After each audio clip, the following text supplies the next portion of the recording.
And to show us how you can shoot transparent products, I've gotten Michelle, who's a food stylist and a food photographer, to do this for us. She deals with stuff like this every day. Let's go through the things that you will need.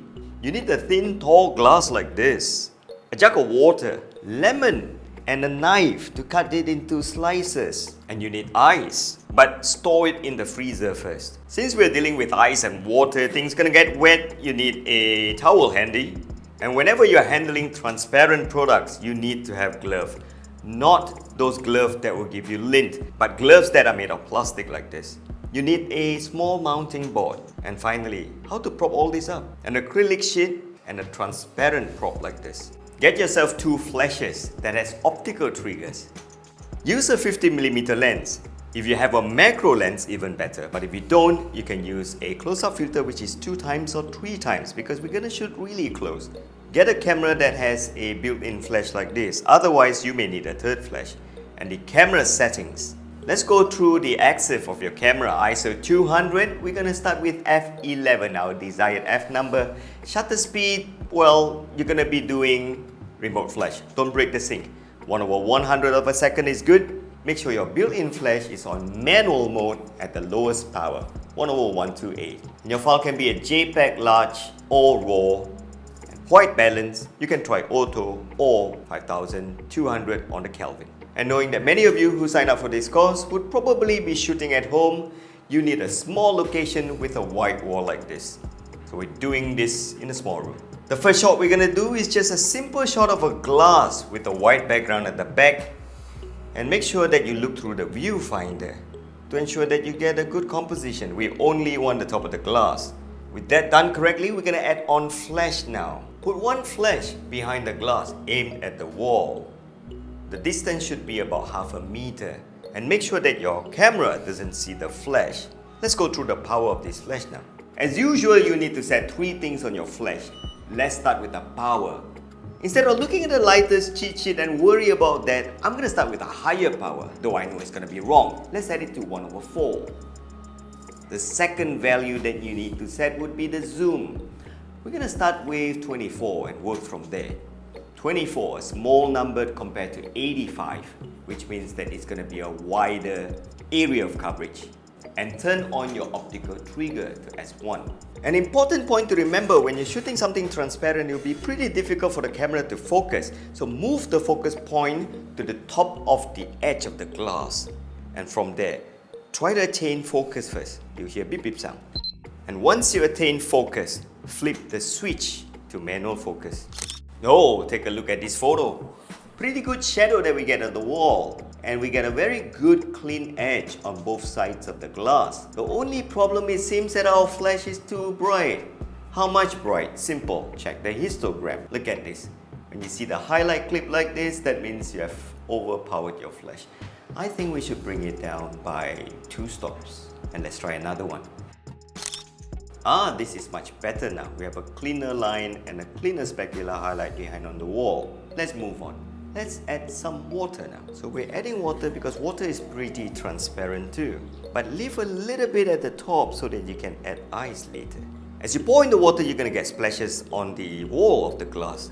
Just use cotton bud lightly to dab it. Do not wipe it. You're gonna leave stains of water. Let's take the shot now. Oh, if we really look at the glass, all is good. We can see the meniscus of the water, but we get this specular highlight here. This comes from the built-in flash on your camera. Well, it's time that we need to cover this and take another shot.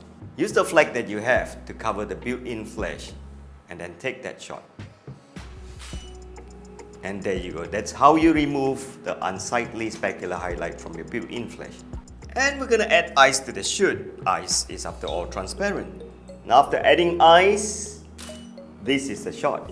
Well, it looks good, but we just have one small problem. The ice looks underexposed from the front because there's no light coming from the front.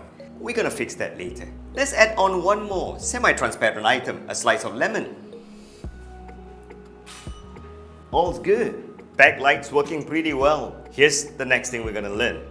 Even though you have transparent item like this, having a main light coming from the front is important. Let's try that now.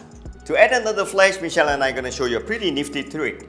Go to your camera and turn the drive mode to timer now. This will give you about 5 seconds to do this. With the camera on self-timer and pre-focus, all you need to do is press the shutter release, come to the front and position a flag and add a flash.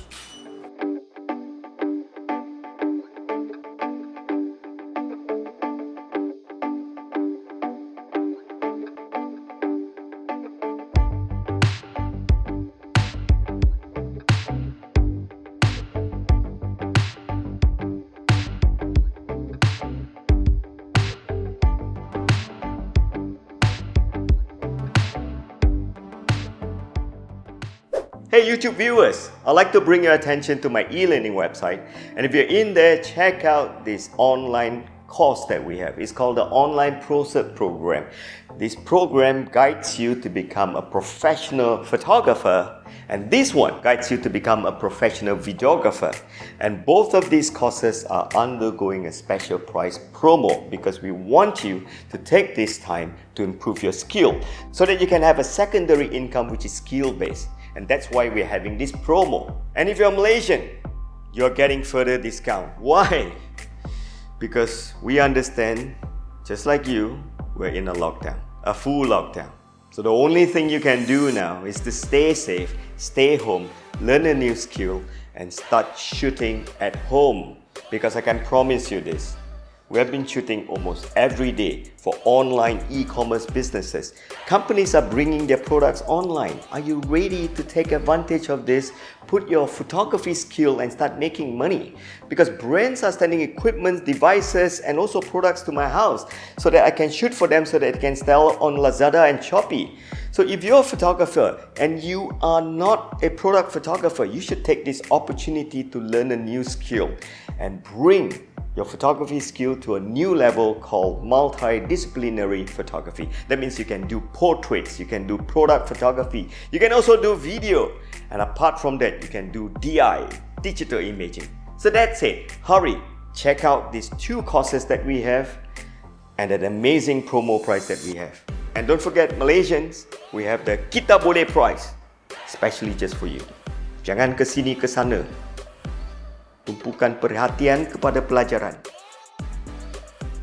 Oh my God, Malaysians, you gotta stop running around. Just stay home, be safe, get yourself a small... Because look at last year's number. That's last year's new infection rate every day. Look at our number this year. I gotta lecture you guys. Just get yourself a small room. Get yourself an acrylic stand and start shooting amazing product photos and recover economy. Stay home. Learn a new skill. Cukup sudah. Cikgu marah.